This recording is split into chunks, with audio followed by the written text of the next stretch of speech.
Evangelización. Confraternización. Edificación.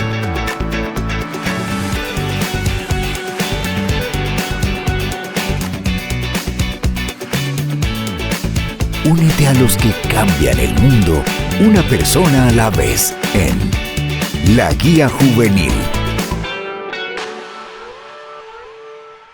Bienvenidos jóvenes líderes y lideresas, Dios les bendiga. En esta oportunidad nos encontramos para estudiar el tema de esta próxima semana, el templo se reconstruye. En esta oportunidad nos acompaña nuestro pastor y amigo Roberto Santos. Bienvenido, hermano. Amén, hermano Josué. Es un gusto estar con ustedes, deseando que el Señor use nuestras vidas este fin de semana.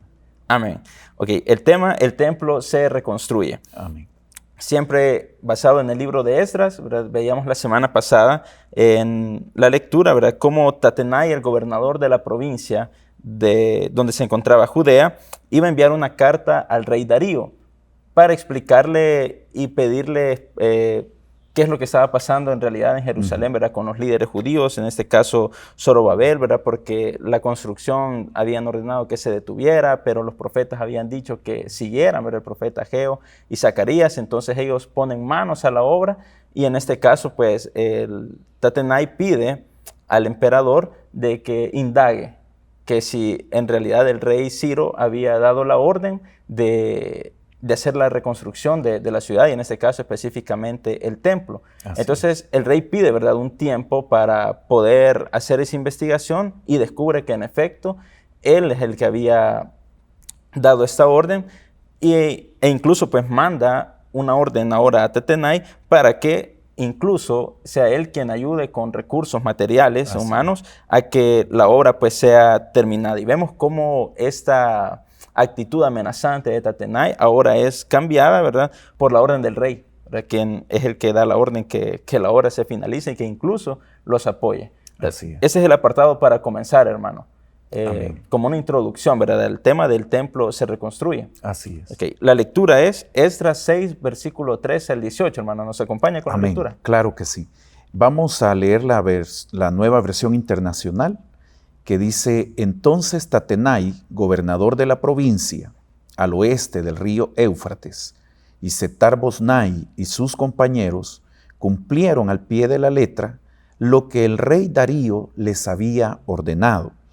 Así los dirigentes judíos pudieron continuar y terminar la obra de reconstrucción, conforme a la palabra de los profetas Ageo y Zacarías, hijo de Idó. Terminaron pues la obra de reconstrucción según el mandato del Dios de Israel y por decreto de Ciro, Darío y Artajerjes, reyes de Persia. La reconstrucción del templo se terminó el día 3 del mes de Adar, en el año 6 del reinado de Darío.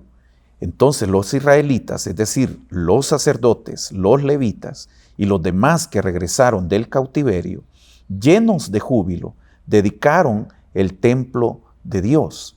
Como ofrenda de dedicación ofrecieron a Dios 100 becerros, 200 carneros, 400 corderos y 12 chivos, conforme al número de las tribus de Israel, para expiación por el pecado del pueblo.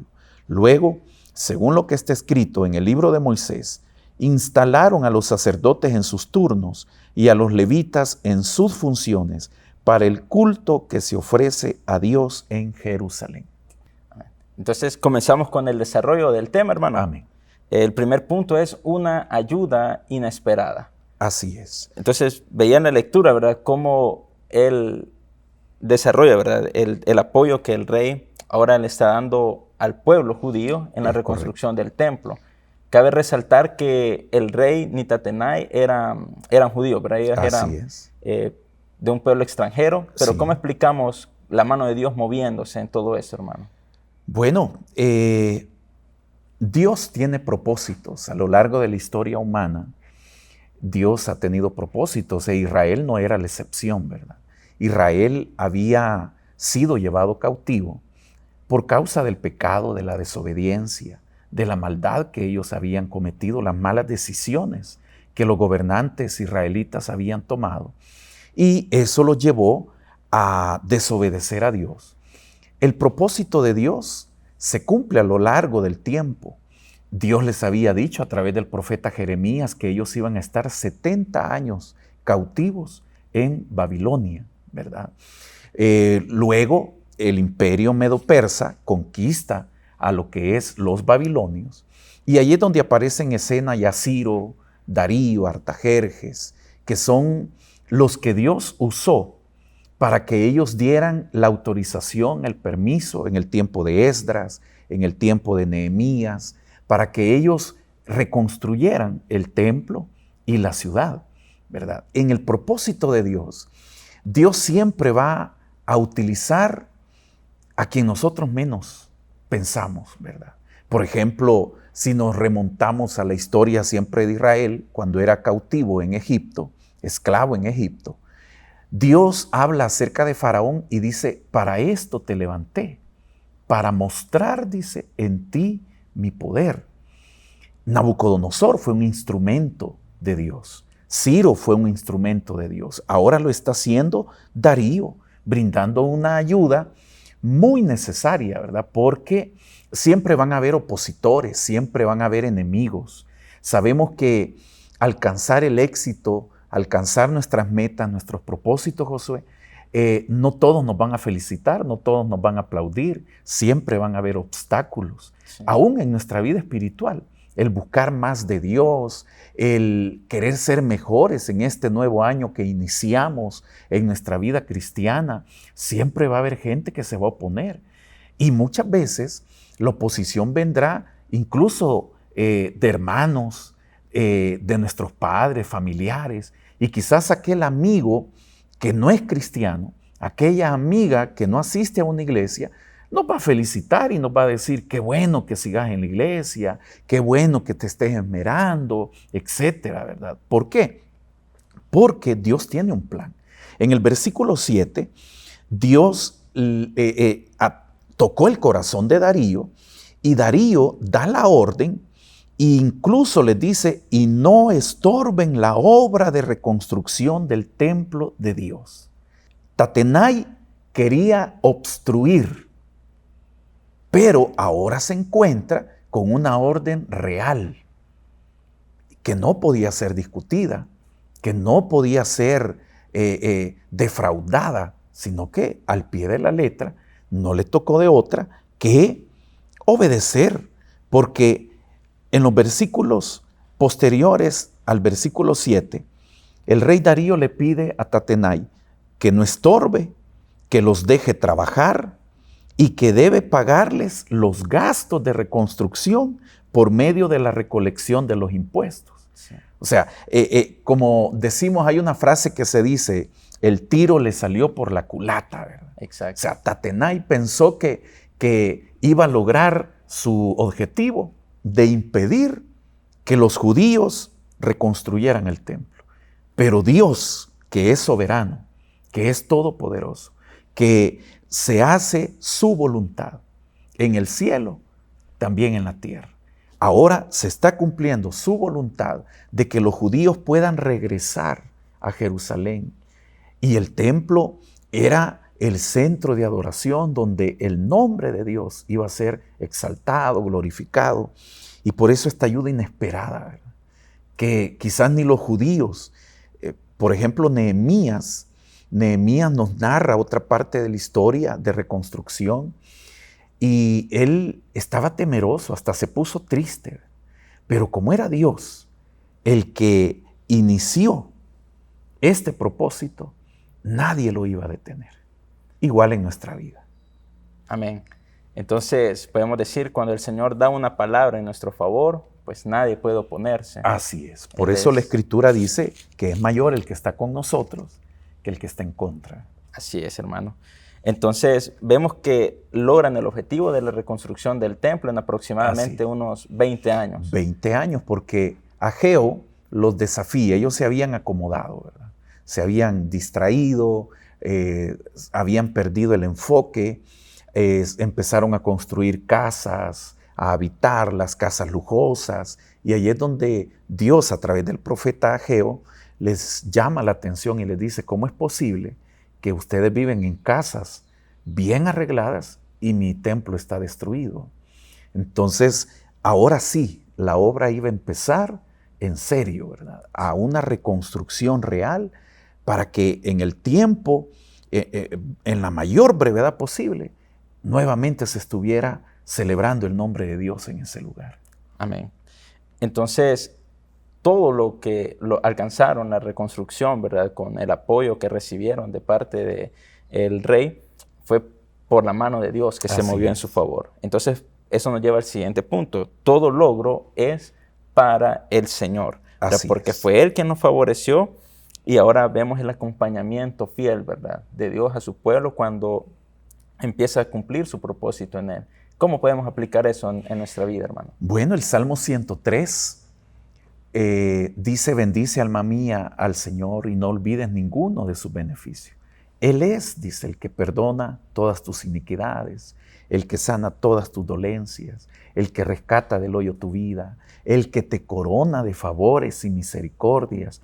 O sea, detrás del éxito humano que nosotros podamos alcanzar, de los logros, de los avances de la ciencia, de los avances tecnológicos que el ser humano alcanza, está el propósito de Dios. Y nosotros como hijos de Dios lo sabemos, ¿verdad? Que hasta hay una alabanza que dice: todo se lo debo a Él. Sí. Porque esa es una realidad. Ahora, en el versículo 16, se nos habla de que los sacerdotes, los levitas, sacrificaron, dedicaron, reconociendo, llenos de júbilo, dedicaron el templo del Señor, llenos de alegría, porque ellos estaban reconociendo públicamente que el Señor es quien los había favorecido. O sea, Él es el que tocó los corazones, despertó, dice la Biblia, el espíritu de Ciro para que diera la orden de reconstruir el templo. Ahora está usando a Darío para que ese propósito se cumpliera. Y los judíos, como nosotros podemos reconocer en este momento, que si estamos aquí frente a las cámaras, no es por nuestra capacidad, no es por nuestra astucia o por el cuello que alguien puede decir: no, lo que pasa es que los hermanos tienen cuello quizás y por eso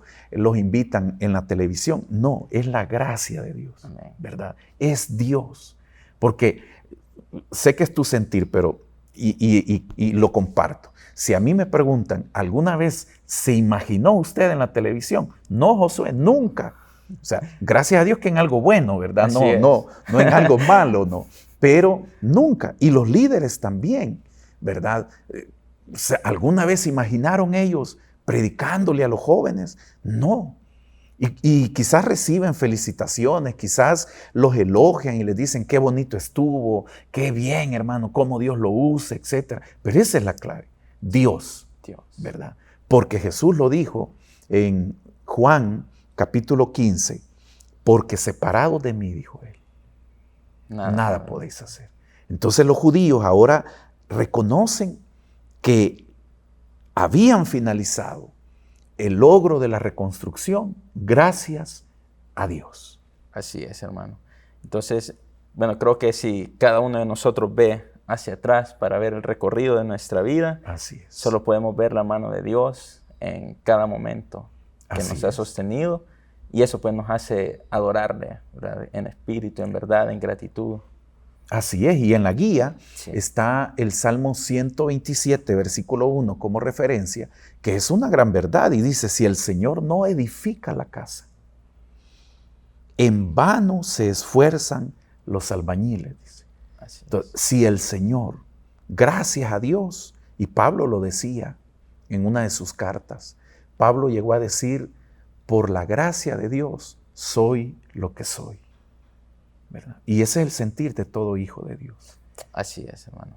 Entonces es importante, ¿verdad?, tener siempre en mente los favores, la misericordia de Dios. Así es. En el pasado, ¿verdad? Pero también eso nos lleva al tercer y último punto, de que no debemos olvidar precisamente el pasado. Sí. Tanto los favores que hemos recibido, pero también las lecciones que personalmente hemos obtenido, pero que también podemos ver en otros que están para enseñarnos, ¿verdad? Como así dice es. la carta de los Corintios y estas cosas se escribieron para enseñarle a los Así que es, han como alcanzado. ejemplo para nosotros, ¿verdad? Así es. ¿Por qué no olvidar el pasado? Porque Israel se había equivocado, como todos los seres humanos nos equivocamos. Y debemos de aprender, ¿verdad?, de nuestros errores. Ahora ellos estaban llenos de júbilo, pero ellos celebran sacrificios al Señor para la expiación, dice, por el pecado del pueblo. Porque ellos sabían que el pecado de sus padres, quizás muchos de estos judíos eran niños, eran bebés cuando llegaron cautivos a Babilonia, y quizás ellos crecieron haciéndose la pregunta, pero ¿y nosotros qué culpa tuvimos? ¿Por qué nosotros estamos pagando las desobediencias de nuestros padres?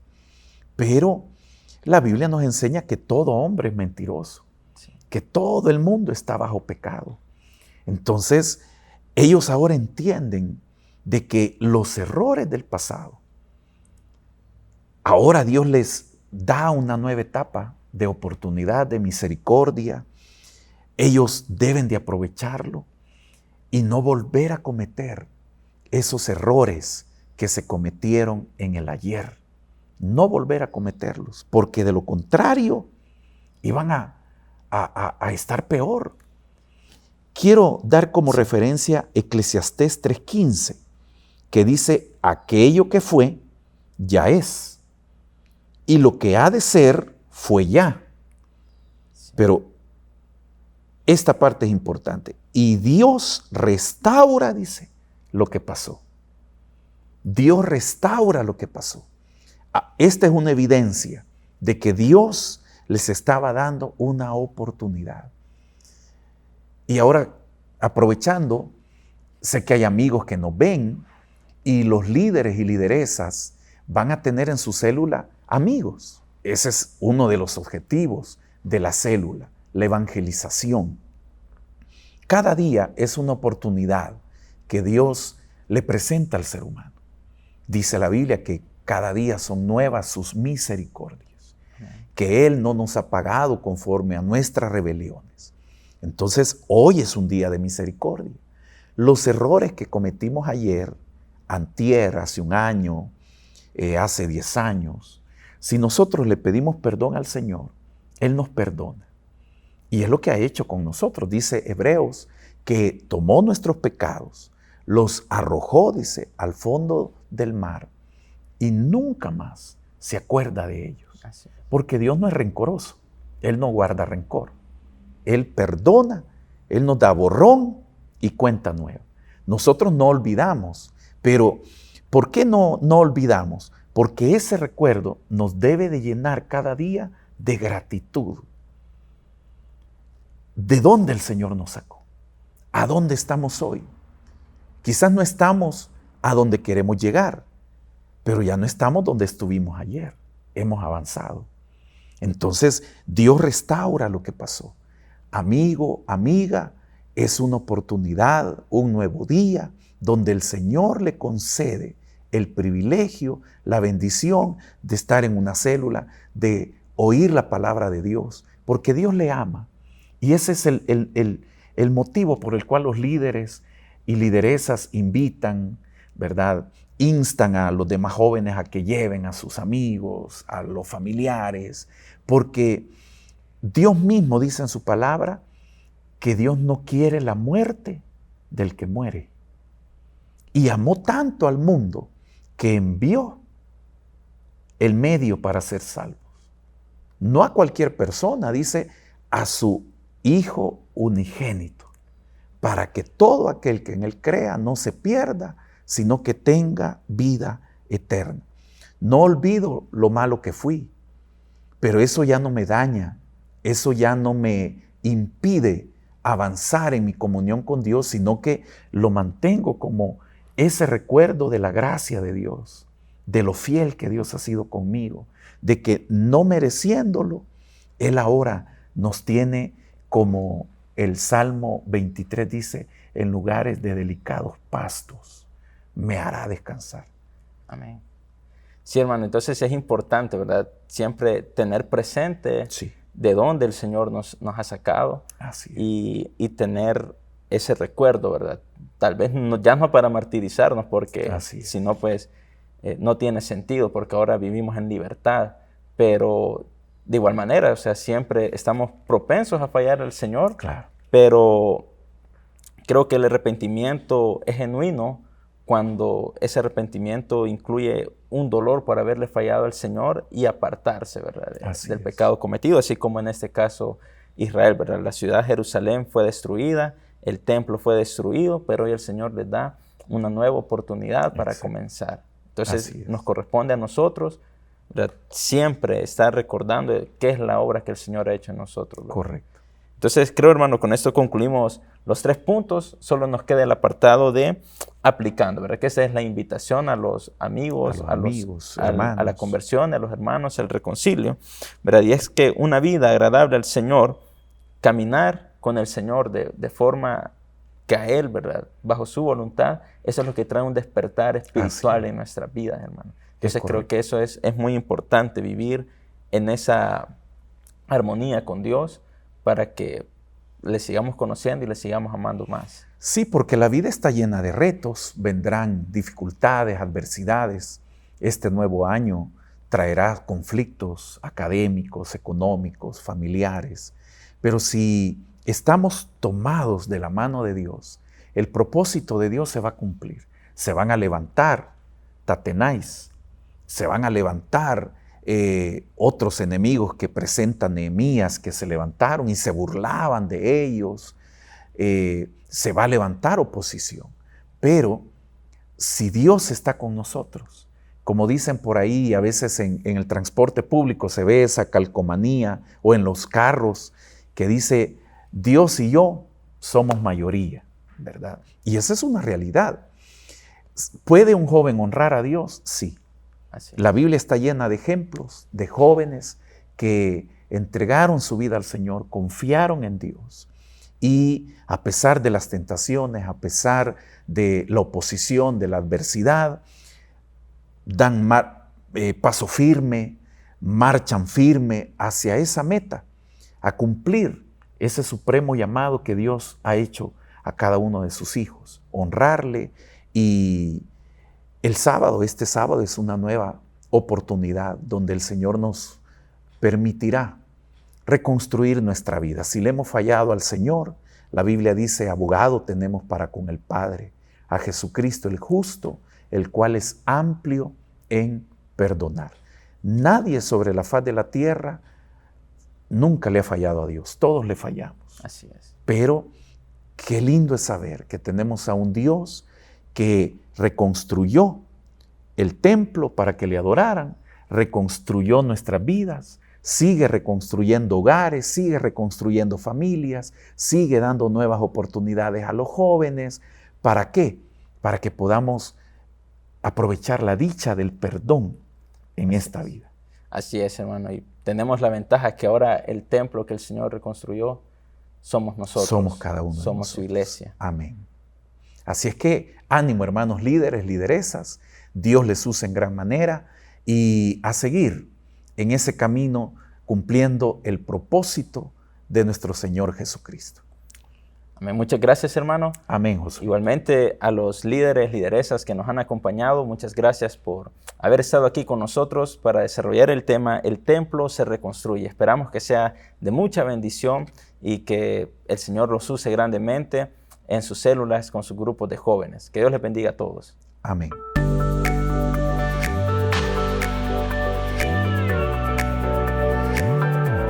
Evangelización, confraternización, edificación.